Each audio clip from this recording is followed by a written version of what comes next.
Hey everybody, this is Standing for Truth, and the video that you are about to watch is the discussion portion from a debate that can be found on CAnswersTV YouTube channel.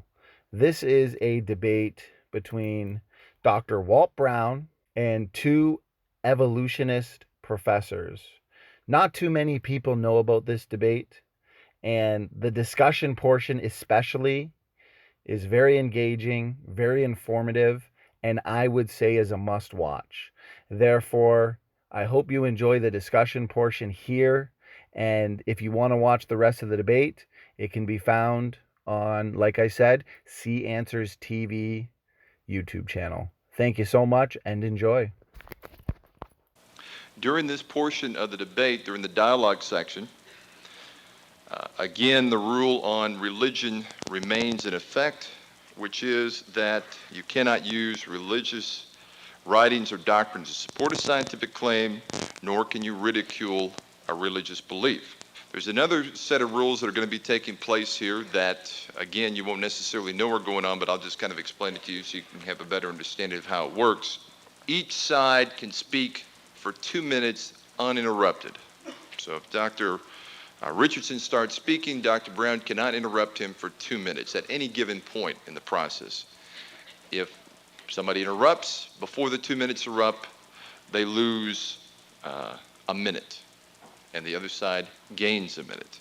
So that as we go through, despite the fact that it's 34 minutes and 25 minutes, that may change as we go through this process. The computer controls everything up here. It displays it for the speakers so they know how much time they have left. And at the end, one or the other side will probably have a few more minutes to wrap up than the other side might. We're not trying to be unfair. We're just trying to follow the rules. Everybody kind of follow me? All right, kind of maybe. It's all right. We know what we're doing up here, so hopefully. At this point, I will turn it over to the debaters. Since Dr. Brown started first, Dr. Richardson and Mr. Brodig can go first in this half. Well, I did neglect to mention about 85% of the stuff that I have. But what I would like to do is find out what the creationist explanation for some things is. For instance, the Specimen Ridge having 27 forests on one on top of the other. What is the way of dealing with what seems to be something that would require thousands and thousands of years? I was frankly very surprised that you brought that up. This was a very common argument that was used 8, 9 years ago, but ever since Mount St. Helens erupted, I believe it was 1981, evolutionists, I've never heard them bring it up anymore, because what was discovered there and what has been published, and there's even a videotape that Dr. Steve Austin at the Institute for Creation Research has put together. He has seen when Spirit Lake, when that eruption took place on Mount St. Helens, Spirit Lake sloshed up the side of the hill, down came all these trees. Steve went back months later, sat there on the bank, watched these trees, floating mats. The wind would blow one way, they'd all stack up one side of the lake. The wind would change, they'd all go back the other. And all of a sudden he was eating his lunch and the tree went vertical. And he watched a little more, a few minutes later, it sunk. And then another tree did the same thing. So he went back, he and some people from the Geoscience Research Institute in California went back, got some scuba diving gear, went down, got some equipment, rowboat, and bounced sound waves, and there they found all these trees stacked up just the way it is in Specimen Ridge. How long did it take? Were there 21 complete forests growing? Nope. It took a matter of days. And since then, I've never heard evolutionists bring it up. Can I respond to that? Sure. Well, the thing about Specimen Ridge that differs from what happened there is that it's clearly a matter of different forest, as I mentioned about the tree rings. That tree ring analysis pretty well gives you a profile, and that all of the trees in the area of Mount St. Helens would have a single pattern of tree rings. Now, if the similar thing happened to make Specimen Ridge, one would expect all of the tree ring data to be the same through all 27 layers, and it isn't. That is a fundamental problem of how you can say that this is the same event, same sort of thing going on, because the different profiles of tree rings, and it just by itself is pretty conclusive. How do you deal with that? I believe your data is wrong. I believe that Dr. Harold Kaufman at the Geoscience Research Institute has found that the tree ring patterns at Specimen Ridge correspond even though they're at different levels. Well, I guess we can look this up, but that's just not the case. How does the creationist view using a single year flood deal with the matter of 5 to 8 million years of varves in the Green River Shale? Show me why you think each of those layers was laid down in 1 year. Because there are current cases of lakes in which this process is going on, and you can look at, analyze the different layers of each of the varves, and you can see that you have now being laid down at one time of the year carbonaceous sediment. At another part of the year, you have darker organic materials, which includes pollen and spores, and that these are formed each year as the seasons change. And you can then follow this back and find similar things going on in the varve situation. That's how I explain it. You wanted to wait 6 seconds. Sorry. Okay. No, I dispute very strongly that those are annual varves. Each of those layers is annual. Yes, there's layers being laid down at the bottom of lakes annually. You can see a pattern, but the similarity is quite different. For one thing, we can go to many places on the earth, trace a layer of conformable, that's the word, conformable layers, parallel layers, and where you see parallel layers conformably laid down, you've got to conclude they were laid down continuously. But we can trace from the very top of the Earth's sediments all the way down to basement crystalline rock, all the way down. So consequently, even though sometimes we might have to go laterally for several miles, consequently, we've got to say that the entire sedimentary crust was laid down rapidly, like during a global flood. Here, you mentioned deserts. Deserts can't form at the bottom of a flood. Well, I'll buy that. That's obvious. But what he's referring to is cross-bedded sandstone. This is cross-bedded sandstone. You see the layers are this way, and then maybe above it they're tipped the other way. And the evolutionists have said, well, that's an ancient desert because it looks like a sand dune.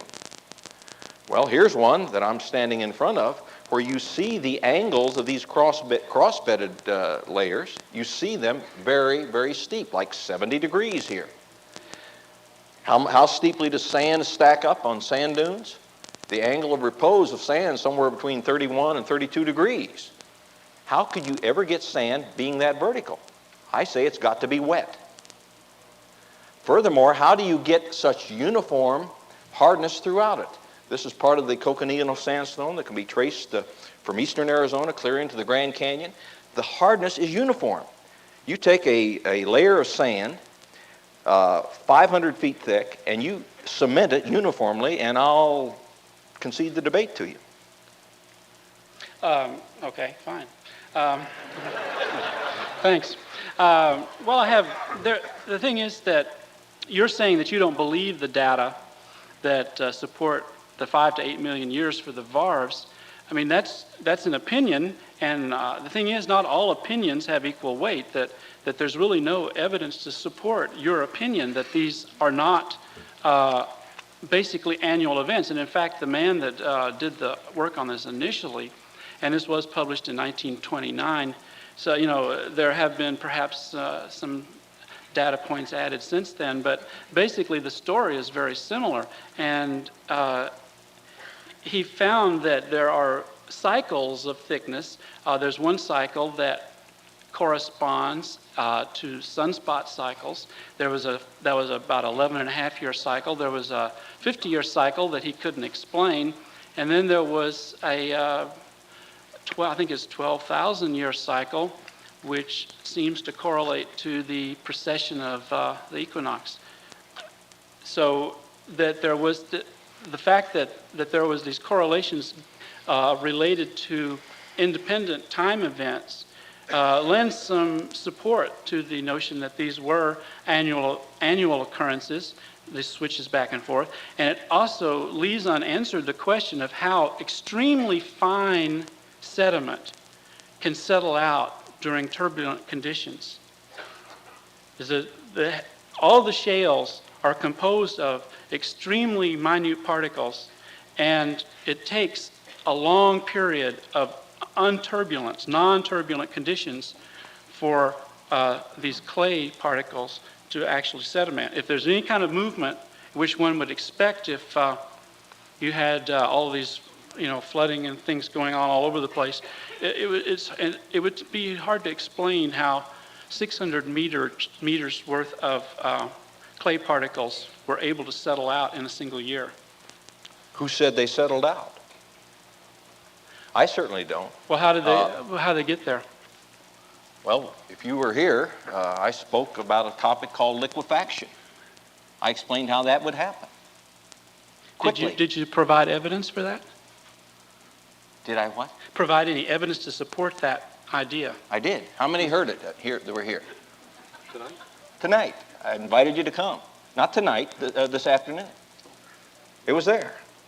And going back to your Green River Shale, there are places where catfish are found. Here are these so-called barbs, these very thin layers that Steve Brading says were laid down each layer 1 year, or maybe 6 months.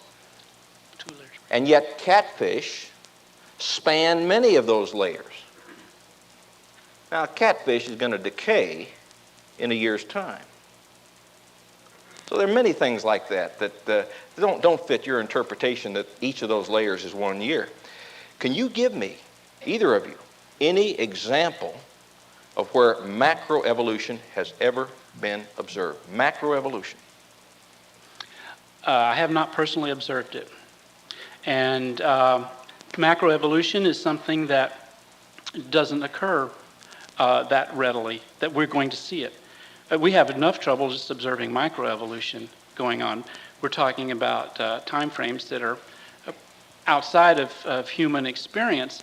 And also, evolution doesn't happen in this kind of all ongoing process the way you're trying to make it out to be, that it's a continual change going on.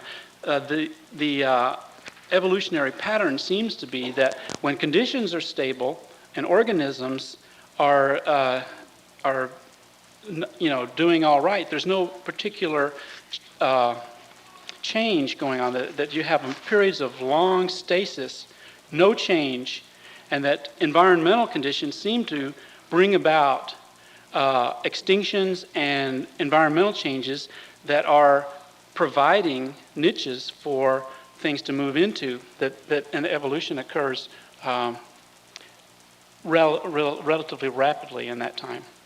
One thing that's just now coming into the genetic evidence is that there are complexes of genes that are found in many different kinds of organisms, insects to man, that are not expressed in humans, for example, but they would be the type of genes that are involved in the development of, say, wings or legs or antennae in the insects. We don't know what this means yet, but they're complexes of genes that are there, or seem to be there based on the DNA sequences that are labeling those.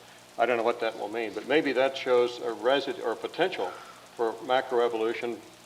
We don't know what it means yet. You wanted to wait 6 seconds. No, I'm not thinking now. That was just so I could think. Okay. Well, if you can't give us any examples of where macroevolution's been observed, then what makes you think it ever happened? I want to answer it, you can, but...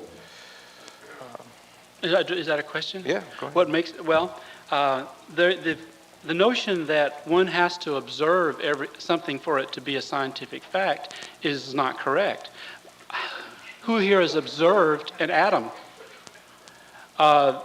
We're saying that the evolution model is so far the best way of dealing with all of the facts that are found in the world. The atomic model is the best for dealing with the evidence that matter is composed of these rather small, dense bodies with a lot of nothing in between. This isn't because we've seen atoms, it's because of the data that we have can only really be explained effectively by that model. And the same is true with the data that we see about the diversity of things, and including macroevolution. The fact that clearly the geological record is quite good and consistent, despite what you seem to think, that there is clear, strong, compelling evidence that at one time there were vastly different kinds of plants and animals that are no longer found. And one would expect that if you had a mixture of all kinds of animals and they sorted out, that you would occasionally have a retarded giraffe or something that could not outswim a marine plesiosaur or something like that, and would end up at the bottom of your sediments, and perhaps some of these aquatic dinosaur things would have swum around for a while and not ended up buried until much later, and this simply doesn't happen. You might remember that probably atoms are wrong too as a model. That'll change. The reason I'm pausing is Dr. Richardson wanted a 6-second break before I could jump in. You have said that you see lots of extinctions. You have said that you don't see any examples of macroevolution, but that's the best model. Science should be based upon what is seen. I disagree very strongly with you. I think most scientists would disagree with you. Science has got to be based on what's observed. And by saying that because it's the best model, we're only going to entertain that, you are automatically censoring anything that contradicts that model. And we don't like that. We don't like our children being taught something that we don't think is sound scientifically. And you know, and I know that if a creationist, I don't care how good their credentials are, tried to get a teaching position in most secular schools and many Christian schools, they wouldn't get it. They would be rejected. There is an inbreeding process going on here. We all probably have heard of Forrest Mims getting ready to be hired by Scientific American. Learn he was a creationist. Whoops, you can't be on here on our staff anymore because you're a creationist. There's that type of bias going on, and we don't like it. Most people don't like it. 85% of the American public, even on polls conducted by evolutionist organizations, want these scientific evidences brought into the classroom. Why isn't it?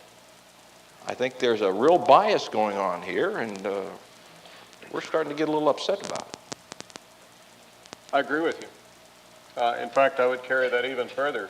There's a similar bias in many areas besides just biology, even in the way that the school classroom is organized. We're going through this at the present time. There are many camps, but simplistically you can put it into those who want to have hard control and have a lot of memorization and facts, and those who want to encourage free thinking. The ones in control are the industrial type people, as a rule, if I can categorize, and it's really not fair. But I agree with you. I do not like that either. I'm actively working to open up the free thought and examine whatever evidence it is. Let the chips fall where they are, and let them keep shuffling. I think that's part of the joy of an intellectual activity, is to examine different ways of looking at it. Well, I applaud that, Dick, and I haven't heard too many evolutionists take that approach. You probably haven't either. No. And we've got to do something to stop it. And I don't know what it's going to take. You probably have colleagues that would blackball me if I wanted to teach in, even in a mechanical engineering department. I'll bet that I'd have a tough time getting hired. I don't want to, but... Don't blame you. But, and when creationists try to get papers, scientific papers, published, and I have seen very fine scientific papers talking about revolutionary things where there's solid data, great scholarship, send it off to very prestigious journals. I've seen the letters of rejection come back. They don't talk about any reasons. They say, we suggest you go to someplace else. Now, what would happen if those were published, I suspect, is the advertisers in those journals and the subscribers would start to scream that you're letting these people that aren't scientific publish. And we just can't get a hearing scientifically. That's why we have these debates. Steve, you said a little while ago that a debate is not science. Well, I certainly agree with that. But scientists do debate.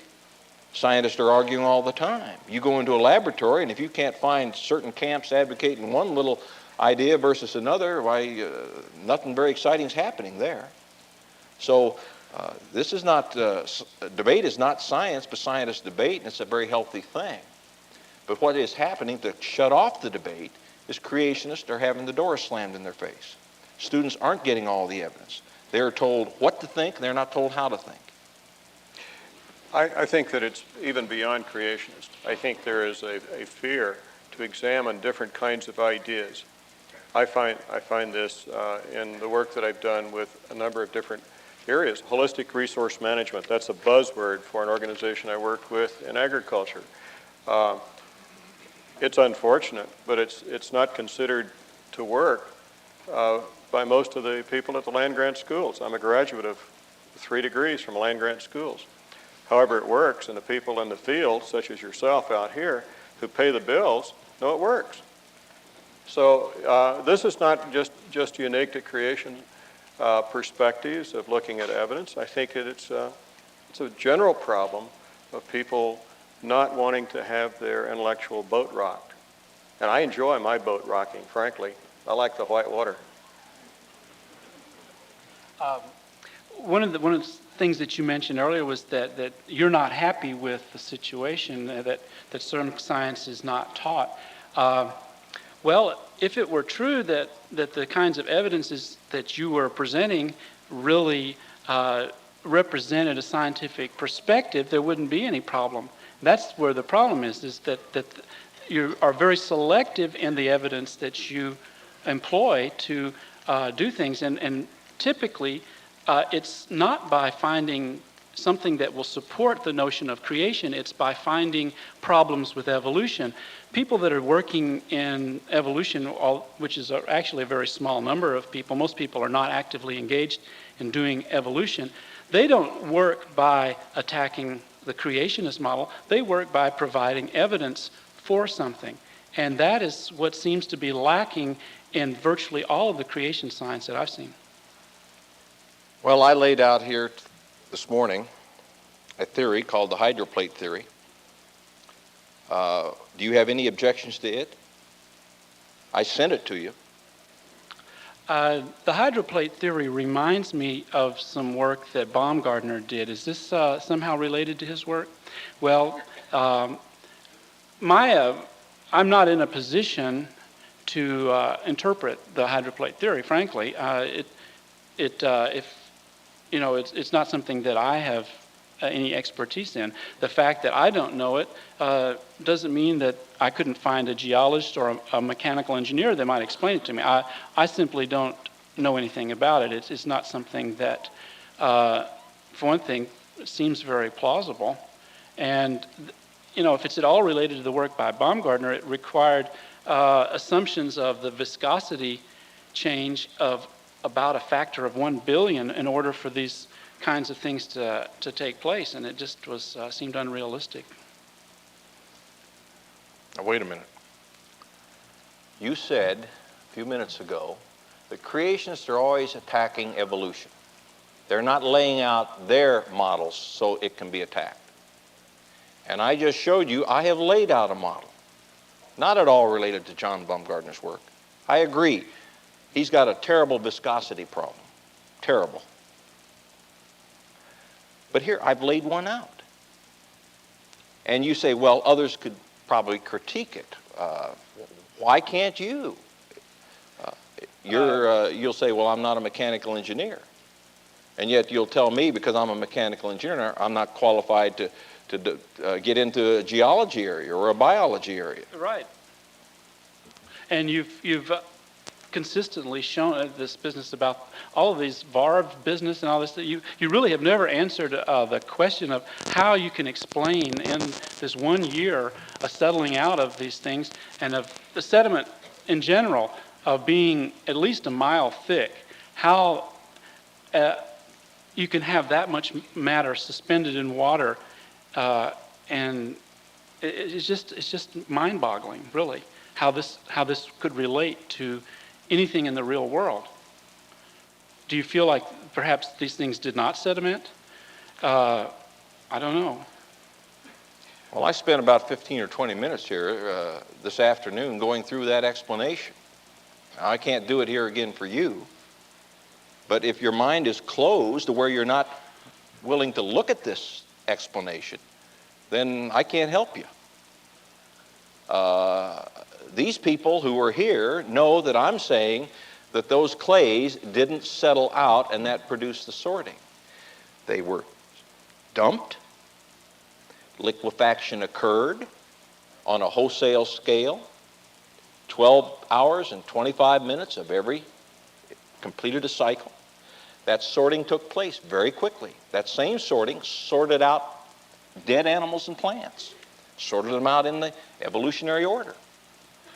A fossil, sure, typically are below B. B is typically below C. Sure, there are exceptions though. It's typical. It's not absolute as evolution would require. In the United States alone, there are 120, in the North America alone, there are 120 locations where the evolutionary sequence is inverted. It shouldn't be that way. So there's a general sorting, and I went through and explained, I wish you'd been here, how A and B were separated from each other. A didn't turn into B. That would require macroevolution besides, and we have not the foggiest idea how that could ever occur. Could either of you tell me how sexual reproduction evolved? Let me make another comment before we get to that, and I'll try something about that. I've dumped lime in stock tanks that had a lot of clay suspended and settled it out. I don't know what you were referring to that I missed this afternoon. I happened to have planned to come, but I had something else came up. And so I don't think that, I hope you're not implying that somehow or other we were amiss and that we're not conversant with that tonight. But the fact is I'd like to look a little more at that at another time. We're not settling anything about that tonight, though. In terms of sexual evolution, there are organisms that can become asexual or sexual with a simple gene switch. In fact, even with an environmental change, the structures may change. The male and female structures may change, and an organism be part of its life a male and part of its life a female. There are organisms, if you move all the way down to the fungi, that we often have them rated as different species if they are in a sexual form or if they're in an asexual form until we clear up the taxonomy. And sometimes it takes a long time because they look quite different. So I don't see within the developmental biology that looks so different to us when we look at the finished product of male and female, the vast difference that you would see through the developmental processes. Male and female humans are very similar until fairly late in the embryonic development. It's possible to have a hermaphrodite in humans. They're sterile. So there are intermediates within the development. We normally see them as abnormalities. I certainly agree. There are forms of life that can take on the male role and organisms that can later become female. But what that means it's an even worse problem, because built into that genetic material must be all the information that allows it to be a male sometimes. And there must also be even more information that allows it to change gender. I'm asking the question, how do you get all that information there to start with? And it's got to be vast. I mean, we can look around and people here know how complex male and female humans are. That's common knowledge. Now, how do you build up all that tremendous complexity? And the apes have quite a different reproductive system than the humans. Quite different. Sure. There's a story that goes around that evolutionists tell, and hear other evolutionists hear it and repeat it, and it's one of these things that just keeps going, and you can't stamp it out, even though it's dead wrong. When it comes back, you can interrupt. I'll just comment a couple there about how we got that information. I have no idea. That's not even in the realm of good theory, good speculation in evolutionary biology. However, the thing I mentioned a few minutes ago about the regulator genes and the whole spectrum of genes that have been turning up as we've gotten better molecular probes, I think are going to raise a tremendous number of new questions that we have no idea how the chips will fall. It's extremely interesting to me that the things that we thought were sacrosanct from exchange of genetic information, such as among species, is not nearly as isolated as it might be. We share viruses with other organisms, and those viruses can bring in genes from the other organisms. I don't know when we're going to have chlorophyll genes shown in our genome, but it wouldn't surprise me if we didn't actually have, shared genes of that sort that we now consider in the domain of plants. I think it's an extremely exciting time in biology, and if it comes down that creation is the best explanation, I'll have no problem whatsoever with that. In the meantime, it's an open question. I now remembered what I meant to say. The statement's come up so many times that there's a 99% correspondence between apes and humans. What that's based upon is a few proteins that have been examined that are common between them, in which there is a 99% correspondence. But that's not the whole thing. I just mentioned the sexual differences. Think of the linguistic differences that must be in the brain. Think of the rest of the differences in the brain. Immense. So this old story that just keeps going on that apes and humans have 99% correspondence is wrong.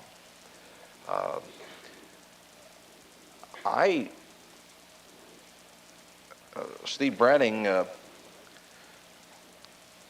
or one of you were commenting about this is the way science works. It's fairly closed-minded.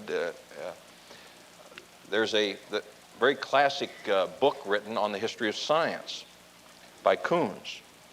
I presume you're familiar basically with the thesis if you haven't read the book.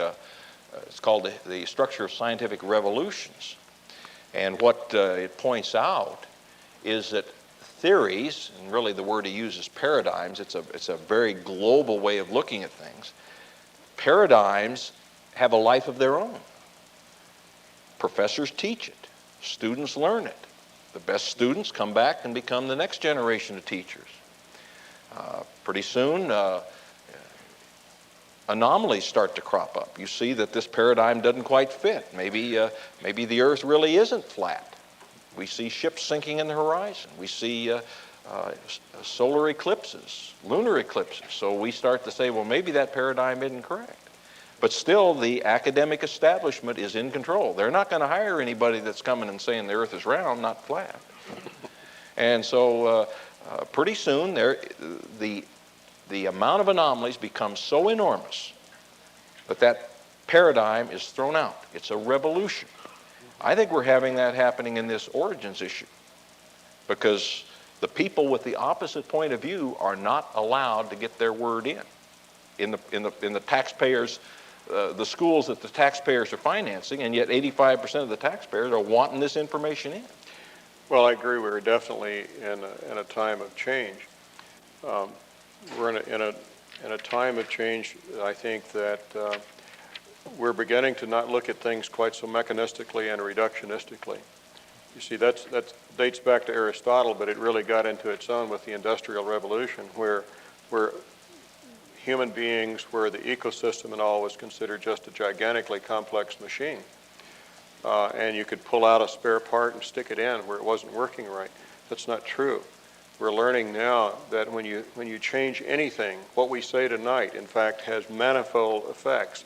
The ripples extend throughout the whole system. That's a paradigm shift that's, I think, beginning to happen in biology. Chaos theory is something that seemed to really upset a lot of what we thought was happening in an organized, slowly changing system. But in certain cases of chaos theory, a very small, not even very accurate, regular pulse creates a pattern tracking that pulse throughout the whole thing. This could be easily a new paradigm in the way that we get order coming out. It could be, in fact, even what one might call a spiritual aspect of the paradigm. I don't know. But these are the things that, to me, are exciting. If you have the answer already, then you don't like to examine the alternatives. I don't have an answer, and I like to examine as many alternatives as possible. It's just overwhelming with a good group such as this, which gives me a whole different perspective to talk about some of the things that will change. And that's what I was talking about earlier tonight. This is a very good forum to look at things a different way. Steve Bratting mentioned in his prepared remarks how tree ring data allows you to link together different pieces of wood where the tree ring patterns are the same, that stretches out 14,000 years. I don't think that's the case at all. These are so-called long chronologies. The oldest tree ring, the oldest tree growing, bristlecone pine in the White Mountains of California, has 4,600 rings. That's the oldest one, called the Methuselah tree. They don't use that in this long chronology. And when you examine how they develop these long chronologies, I see some things that aren't very rigorous. First of all, they inject, they say certain rings are missing and they cannot allow it to overlap. They'll take a sequence of rings that match another piece of wood and they'll say, okay, they overlapped and that allows us to have a longer sequence. But what they do when they find an old piece of wood, they first radiocarbon date it. And then look and see, and if it's old, then they see maybe we can extend the long chronology. And if we can, we'll publish a paper. Our laboratory, such as the Dendrochronology Laboratory at the University of Arizona, the biggest one around, then we will have the longest chronology. We will get the research dollars when archaeologists want to have something dated by tree rings. And yet they refuse, and I have sat with the director of that laboratory for a half a day asking him, why won't you let a statistical analysis be done to see if there truly is an overlap? Now, I happen to know from a person who's worked in that lab that they do what I would consider circular reasoning. They do radiocarbon date the slab of wood before they see if they can find a fit. And they do let the human eye and judgment decide, is it a fit? Far better to do it statistically. And a friend of mine has even sent them a computer program to say, well, if you're not going to release the data to us, then please run this computer program. It'll tell you how much confidence you have that there is a fit that allows that long 14,000-year chronology. They haven't done it. Ferguson, who died about 4 years ago, he kept his tree ring raw wood locked in a safe. And at a conference of dendrochronologists, they asked, can we see your wood? And he said, no, I'm afraid creationists will get a hold of it. That's closed-minded. I'd say that's protecting your turf. Yeah. One of the things that I do disagree with you right now on is that I think that a trained eye is much more sensitive to picking up patterns than any computer program that I've ever worked with. I did some computer analysis for looking at photographs and looking at chromosome banding patterns. It's very difficult for a computer to tell in a frontal view that it's been trained on how to interpret and find the eyes if it's slightly oblique view. It's trivial for us to figure that out. And so I think statistics is something that, in fact, is one of the narrow-minded points of science these days. That is, it has its place. My PhD is in statistics, but the most powerful course I had in statistics was called the analysis of messy data. And what we did was to learn how to analyze things that, in fact, didn't fit the usual assumptions of the statistical model.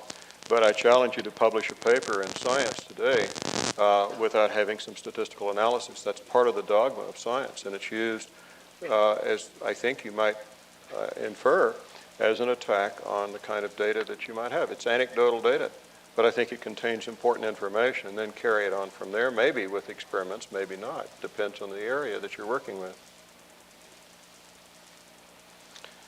Steve Brading, in his presentation, mentioned corals. At Entawetok, which is probably what he was referring to, there is a depth of corals. You can drill down 1,300 meters. That's true. That really presents a problem because corals don't grow deeply. They drown if they get too deep. They don't get enough sunlight. They don't grow either if they're too close to the wave action. They'll get destroyed. So there's an optimum depth.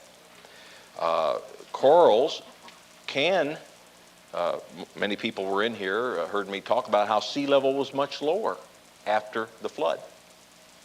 And sea level rose. So that's why we have corals down 1,300 meters below today's sea level. And as the sea level rose over the centuries, those corals grew. The problem with measuring coral growth rates, and you quoted a figure, was quite small, is that the easy way to measure coral growth rates is to measure it in ponds, pools, lagoons, what have you, where it's easy to observe it. But there is an optimum depth at which it grows the fastest. And when you get corals growing at the optimum depth, the record growth rate is 0.4 of a meter per year. And at that growth rate, you can account for this 1,300 meter depth of corals under Entawetok in easily less time than it's been since the flood. Well, it's hard to deal with data that has been so thoroughly cooked that it just doesn't pass muster with anything that we know. I mean, I don't know how to deal with things that it seems like you make up some of these things as you go along, because reading in journals about these things, it's a very different picture.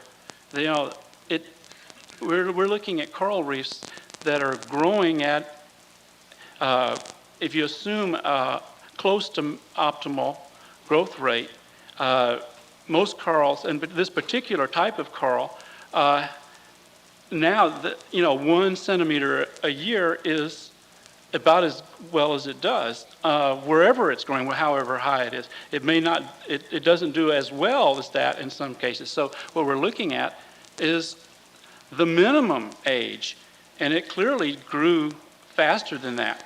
Now, there was one thing that you said earlier that I didn't get to mention, to comment on, and that was that about the feelings about being excluded, certain views being excluded, that you felt this wasn't fair, and that a lot of people would opt to have things done differently.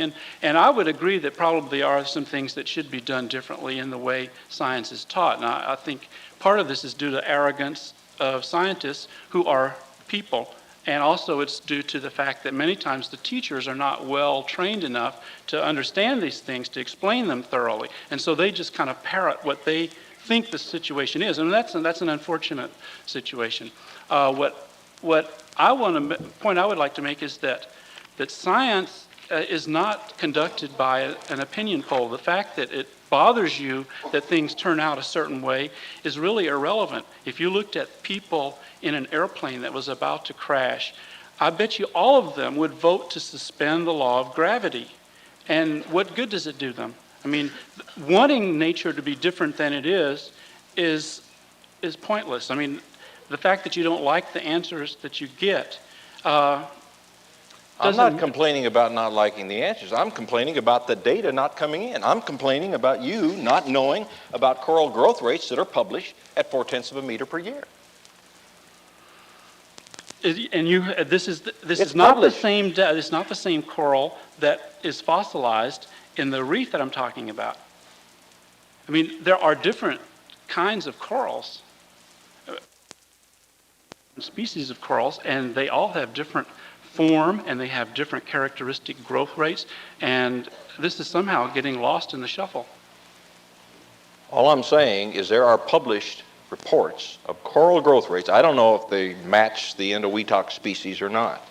I could certainly look into it and find out.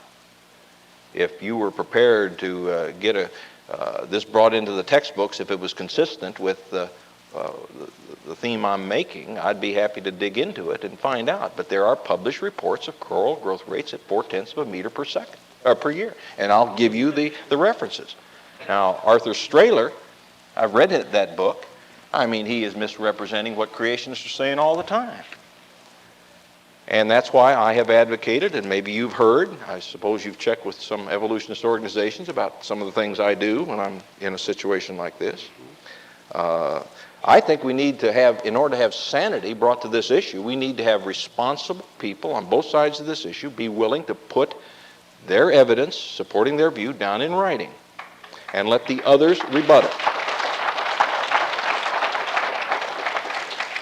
And Dick, frankly, I'm very impressed with you, the openness you have. You're unusual, and U of T is fortunate to have you. But what I would like to see, you and a group of people that are willing to address this origins issue in a fair manner, why don't we put our evidences down in writing? Let's take turns traveling to each other's office before each submission. And take turns rebutting. Again, stay away from religion. Let's show people that this issue can be dealt with without getting into religious matters. The evolutionist community and the media put across on the public to know what the creationists are talking about is religion, and what the evolutionists are talking about is science. I even heard you say something along that line, Steve, and that's not true. We're talking evidence. And so what I'd like to see is both sides put their case in writing, exchange it, go through an umpire such as we have here, and let's publish it. It would be a bestseller. I have had a president of a large publishing house say, Walt, give me the first chance at that if you ever find an evolutionist willing to enter into a written debate. And you can get as many people to work with you, you can get the whole UT faculty as far as I'm concerned. Would you be willing to do that, Dick, to organize something like that? I don't want to use a minute and 21 seconds left. I'll talk to you at length afterwards. Here's what we set out to do. And one criticism I have, Dick, is I didn't hear you present any evidence. None. Now, you presented some things about sand dunes being, this cross-bedded sandstone being sand dunes, and these varves somehow are supposedly 1 year in length, and these corals that are so deep and they only grow very slowly, all of which I think is wrong. Back to the sand dunes, one more thing I meant to mention there, and I didn't mention very clearly, let me clean up one thing. If you go to the Coconino Sandstone, this is supposedly an ancient desert. It's one of the formations in the Grand Canyon. It's the very white cliff-forming rock that you see when you stand on the rim. It's typically 300 feet. I can trace it clear to the New Mexico border and find places where it's 600 feet thick. This is cross-bedded sandstone. This is their desert. Frankly, I've never seen a desert sand build up to be 600 feet thick. The deepest sand I've ever seen on the earth, or heard of, is at the Sahara, and that's only 500 feet thick. And I haven't been hunting for the thickest cross-bedded sandstone, but something unusual happened to lay that down. I mentioned that the cross-bedded sandstone is the angle of repose is so steep that dry sand on a desert wouldn't stack up that steeply. It's got to be wet to stack up that steeply. And if you hit that rock with a hammer, you're going to find it's of uniform hardness no matter where you hit it. Now, if you were to take a big pile of sand in your backyard and I give you all the cement you want and tell you to mix it so you get uniform hardness, you couldn't get it very uniformly mixed so that you had uniform hardness. You'd have clusters of too much cement and too little, but yet if these particles, these sand particles, were sorted out, and liquefaction is the way they were sorted out, but the water of the flood contained this calcium carbonate dissolved in solution, then you have a uniform mixing of the cementing agent, calcium carbonate, in between all the particles, and so you will get a uniform hardness. Can you see the point I'm making? The reason we get uniform hardness is not because it was a sand dune. You take dry sand and take all the cement I want, you're not going to get uniform hardness. But if the sand is laid down in a solution in the floodwaters, where dissolved is the cementing agent, because it's dissolved, it's absolutely uniform, you're going to get the uniform hardness, which is what we see. So all of this says that your desert, Steve, that you said doesn't form under water, that's a truism, I'd buy that. When you look at it more closely, it's exactly what one would expect of a flood. It's not a sand dune. It wasn't a desert. In fact, we see footprints of amphibians in there.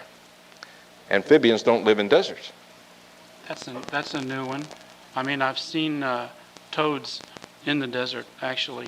So I don't know where you get the amphibians don't live in the desert. One point I'd like to make is that in this debate, obviously, you have pat answers for everything. And what I would like is that if people really somehow think that there is some scientific evidence behind what you're saying, if they would take your book, take a look at that, and then take a look at Strahler's book or any one of about a dozen other books that deal with the creation evolution controversy from a evolution point of view, dealing with the kinds of objections you've raised. I would like to see them just deal with it in that manner rather than the worrying about, because you can make fun of something I said. People say, oh, well, that's ridiculous that this could happen that way. Yeah, you can make me sound ridiculous, but that doesn't make you right.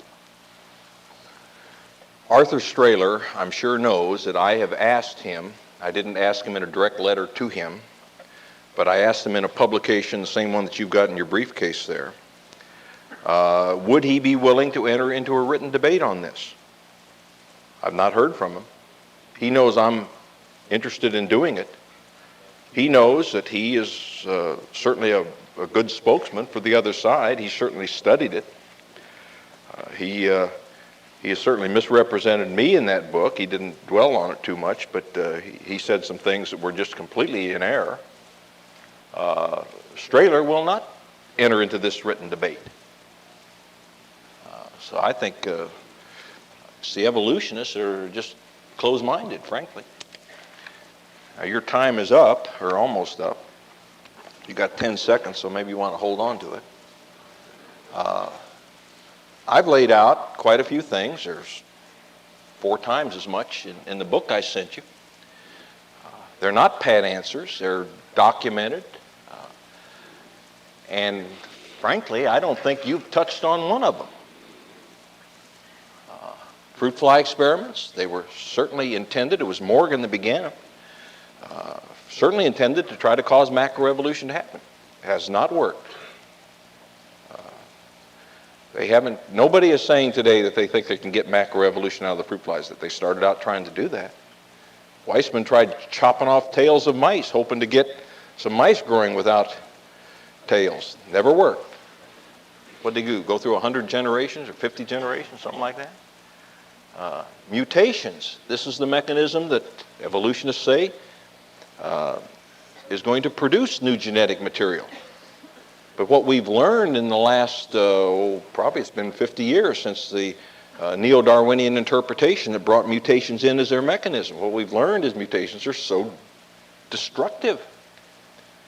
And I can lay in front of you evolutionists, dozens of them, that will say the same thing I'm saying. They don't see how mutations can produce any new complexity or any new genetic material. You have any comments on that, Steve? I'll take a shot at some of that. Those experiments weren't really intended to show macroevolution. They were addressed at the question of inheritance of acquired characters, which at that time was a major issue in the Soviet Union, where they were sending the geneticists that were dealing with the Mendelian school of particulate inheritance to Siberia, where they were being killed. Okay, I thought you had done that for me to respond. Yeah, that's what I'm doing. If you could summarize it as opposed to Okay, to discussing it. Right. Okay, the bottom line is that the experiments that you quoted were not really addressed in any sense at macroevolution. At the very least, they were addressed at microevolution, which is what I've worked on. Well, you're the expert on that, and but my understanding is that their objectives, when they started out, was hoping to get macroevolution occurring in the lab. Now, they quickly learned that they weren't going to get it. And I believe I've read statements from some of these individuals saying that they're not getting what they hoped to get. But you're the expert on Drosophila, and I'll pass by that point. But let's go back to these things that I've laid out. You have not touched on any of them. I think you'd agree that variations are bounded. I could almost say I know of no breeder, I doubt if any breeder would disagree, that you can cause variations to go only so far and then they stop. How do you get increase in complexity? The solar system. How did the solar system evolve? Why do we have planets going in the wrong direction? Do you know of any textbook? Use my time if you want. Do you know of any textbook that lays out, or encyclopedia that lays out these theories on the evolution of the solar system that is objective enough to expose the teachers and the students to the evidence opposing it? Do you know of any? I don't. How do heavy chemical elements form? We have over 100 chemical elements. 3 of them are supposedly formed by the Big Bang. How do we get the others? How do we get carbon? 18.5% of our bodies are carbon. How do we get iron, lead, uranium? Well, the evolutionists have a real problem there. And so they say it forms in the center of stars. And when those stars explode as supernovas, they spew out all these heavy chemical elements. Well, they've never seen that happen. And the rate at which supernovas are going off, at least in our galaxy, is too slow by a long shot for there to be enough of these heavy elements around in the age of the universe in order for the Earth to form with the heavy elements. This was just recently published several months ago in Nature magazine. A point I made in the book I sent you is relating to the age of the universe, is we now have light gathering instruments so sensitive that galaxies can be seen so far away containing these heavy elements that it takes 94% of the age of the universe, by anybody's estimation. I don't care what you say Hubble's constant is. There's a squabble about Hubble's constant. Doesn't matter. 94% of the age of the universe it would take for that light from these distant galaxies to reach us. But those distant galaxies have these heavy elements in them. Now, what's that mean? If a Big Bang occurs, you're not producing heavy elements. You're producing stars with hydrogen, helium in them. And okay, let's say that happens. Those stars have to go through evolve through an entire lifetime, produce those heavy elements in their interior, and then explode out. Somehow, you've got to recollect all that matter. Now, that's a real trick in itself. And I can show you that that matter doesn't tend to concentrate, it tends to go the other way. But let's say it happens. It's going to take billions of years for that to happen. And then once this second generation star forms, you've got to transmit that light to the Earth, and you only have 6% of the age of the universe to do it. There's just not enough time to do it, in the opinion of most astronomers. So there's a real crisis. I submit there are several possible explanations. Either those stars were created as they are now, and didn't go through that evolutionary sequence and the Big Bang never happened. Perhaps that distant light was traveling much faster to get here, and it didn't take 94% of the age of the universe to get here. But that's a real crisis. Strahler in his book pointed up another very interesting crisis where the age of the universe was given at a certain age. Let's just for discussion purposes say it was 100 million years old. And then radiometric decay was discovered, and using that technique, they determined that the rocks on the Earth were many times greater than 100 million years old. Now, you can't have rocks on the Earth in a universe older than the universe. And yet Strahler points out in that book how that was the case, a crisis. So what do? They look around, won't take them long to find some justification for making the universe older, and they did. Well, we've got the same problem again. You've got galaxies that are so far away, it would take 94% of the age of the universe by evolutionist estimation for that light to reach us. And yet those stars have to go through cycle after cycle of evolution that would take too long. Care to comment on that? Yeah. For one thing, evolutionists are not talking about those things. Cosmologists and astronomers and astrophysicists are talking about those things. And we're looking at an area that is particularly speculative. Well, wait a and minute. They are evolutionists, even though they are astronomers. Well, they are evolutionists. We're talking about evolution right here on this planet. No, we're not talking about just the evolution of life. You've got to evolve stars, you've got to evolve chemical elements, you've got to evolve galaxies, the solar system, the Earth, and then maybe you can get your biological evolution going. And if you can't do those other things, you're not even in business.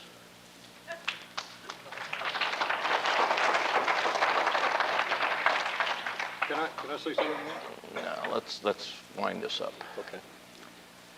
The moon. Before we launched that Apollo program, the main reason for the Apollo program was to see how the moon evolved. It was thought by seeing how the moon evolved, we could see how the Earth evolved. There were billions of our dollars spent on that, and they were trying to find out how the moon evolves so they could see how the Earth evolved. Well, what they found out is that all the theories on the moon's evolution are ridiculous. And there is very little interest in discussing the evolution of the moon anymore. Dr. Brown, your time is up too.